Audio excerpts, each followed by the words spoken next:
two tear-jerking experiences, one detailing the tragedy 100 years ago and the other bringing up another one. Hyrule Warriors: Age of Calamity, as the prequel story and game, is all in all about the downfall of the Kingdom of Hyrule, its king, its inhabitants, and the appointed champions. Thanks to The Legend of Zelda Breath of the Wild, we know the outcome. We have also seen some of the crucial moments from Link's and Zelda's perspective, and thus you could say that we were more prepared for the other scenes. At least compared to what is the case with surprises and plot twists that await us in the sequel to Breath of the Wild. So be sure to leave a like, and let's go for 3,500 likes for 35 years of Zelda in 2021. If you haven't already, and we know plenty of you have not, then subscribe by clicking that red button to turn it grey, press that notification bell, and again for all notifications. We're aiming for 300,000 subscribers by Zelda's 35th anniversary on February 21st. Now then, let's together with Monster Maze go in depth why Age of Calamity is the darkest Zelda game until Breath of the Wild 2.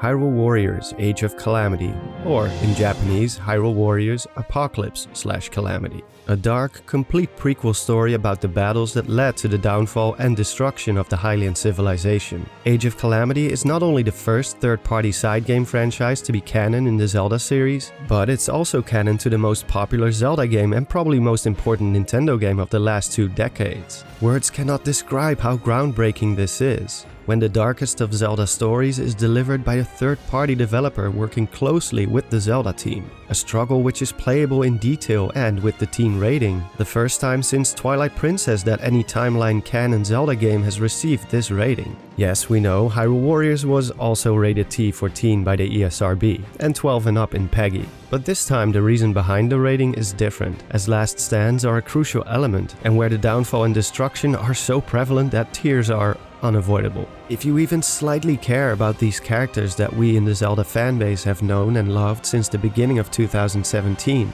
then you know that this game crushes your heart as much as big character deaths in Attack on Titan do, for instance. Well, not exactly, as we know who dies and when they will die, but on the contrary, at this point we have been in control of these characters for hours, and thus their premature passing stings even more. And well, there is way more that brings us to tears in this game, so let's go over them. It all ties to the many layers of the calamity 100 years ago. First and foremost, the scale of the tragedy. Scorched earth and destruction of all settlements in central Hyrule. Hyrule Castle, Castle Town, Mabe Village, Hyrule Garrison, Rural Resettlement, Gatepost Town, and so on. Second, most of the inhabitants of these were trampled and beamed out of existence by guardians, a horrible way to go as you witnessed others go before you.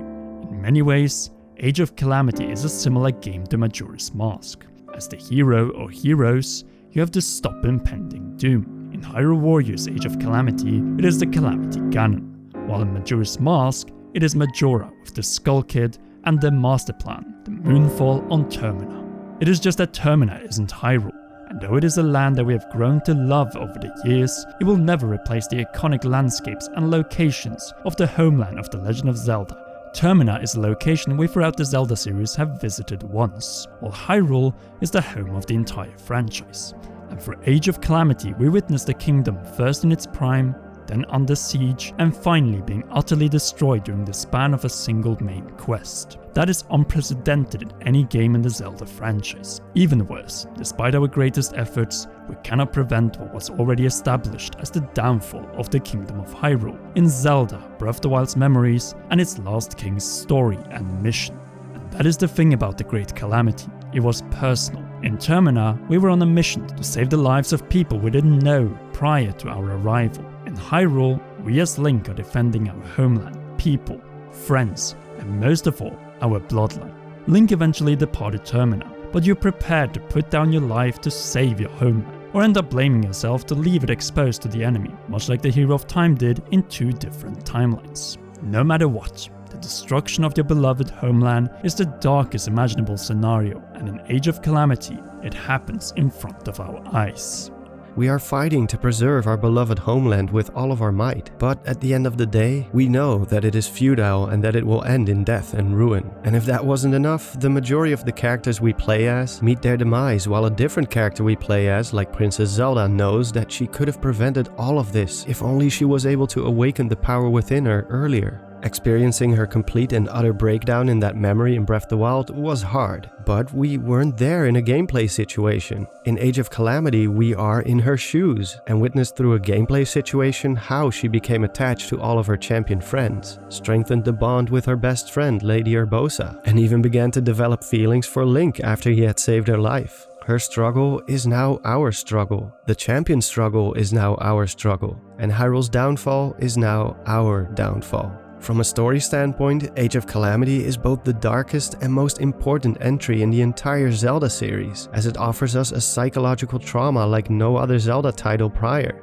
We begin strong as we repel the first invasion and rightfully become champions, but then are challenged by a much greater threat and eventually fall as our favorite champions and nearly as Link. Still, that is nothing compared to Zelda's trauma, which involves failing everyone, losing her father and home, losing her closest friends, and even her hidden love for Link for the next 100 years. Now, if Koei Tecmo was in full control of the story, then we would have been a little worried that the powerful and dark message of the prequel could have been wasted. But luckily, the people in charge of the narrative was the Zelda team. Eiji Aonuma, Hidemaru Fujibayashi, and the other guardian angels of the epic that is the Breath of the Wild saga. This means that in order to deserve the status of a canon entry in the Zelda series and timeline, the game and the team at Koei Tecmo needed to fulfill a certain quality of its cutscenes, voice acting, dialogue, emotional and visual tone, and seamlessness between gameplay and cutscenes. A task that Breath of the Wild failed in its storytelling.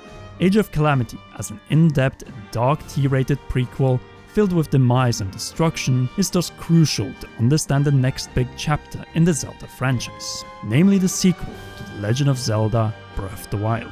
No doubt Zelda's determination and will for retribution against Ganondorf, the source of the Calamity, is massive, but awakening him might bring terrible consequences, a path which might be even darker than the Calamity 100 years ago. Perhaps not as devastating, but worse for us as the player, as we simply don't know how bad things will unfold. We had close to 4 years to be prepared for Age of Calamity by knowing the answer to the question of how bad things will get. For Breath of the Wild sequel, we have no clue as we are starting from the highest point possible and then dive down into the abyss. No doubt the twists will be many, and shock and disbelief will also be crucial to bring Breath of the Wild's franchise closer to the Japanese art style that is so crucial to this trilogy, with a beginning, mid, and conclusion. And with Dry Boy here, nothing we hold near and dear from Breath of the Wild is safe. Zora's Domain, Goron City, Rito Village, Gerudo Town, Kakariko Village, Tarrey Town, and especially the Hylian settlements of Lurelin Village and Hateno Village, where we find Link's home, might be in grave danger. Then we're only talking about the settlements, not the inhabitants, as that, just like in the Age of Calamity, is a much more painful chapter to get into. But since we want to highlight how much darker Breath of the Wild 2 could be, then let me give you a short list of our favorite characters that might be in danger in Breath of the Wild sequel. So here we go in no particular order. Link, Zelda, King Dorephan, Prince Sidon, Yunobo, Gerudo Chief Riju, Teba, Kuss, the Great Deku Tree, Robbie, Purah, Simin, Impa, Paya, Dorian, and the Great Dogos of Hyrule. Did I say no particular order? I absolutely meant in the worst particular order. Seriously, I feel like I would be listing characters in danger in Attack on Titan, but with no character being truly safe in Breath of the Wild's memories, I wouldn't disclose anything at this point in time. The Zelda team might really want to show in the sequel why Ganondorf, and through him Demise's curse, is the ultimate evil in the Zelda series. And though Calamity Ganon through the Guardians destroyed a lot, it will be far worse if Ganondorf commits the evil in person. Think Final Fantasy VII Sephiroth levels of evil and ruthlessness.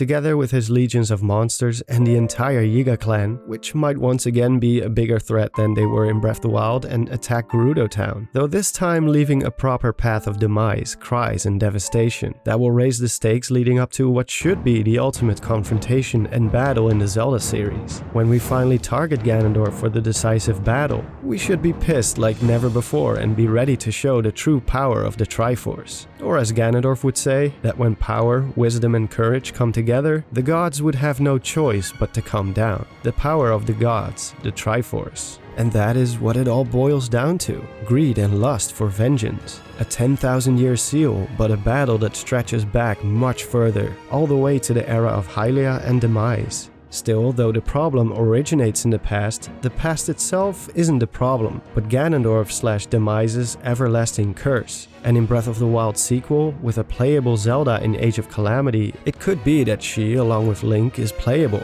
but we already have a video detailing that subject in depth. Anyway, to get a sense of how painful it is to play as a character and then fall as that character in the game, head over to my video where we go over Daruk's path and battles in Hyrule Warriors Age of Calamity. You will find it in the end card.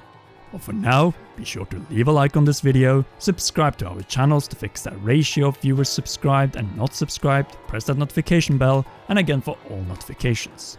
Finally, go and check out our rebooted Discord, and a big thanks to all our supporters on patreon.com/commonrealm, and in particular, royal producer Charles Shash. Anyway, enjoy one or both of these two awesome videos.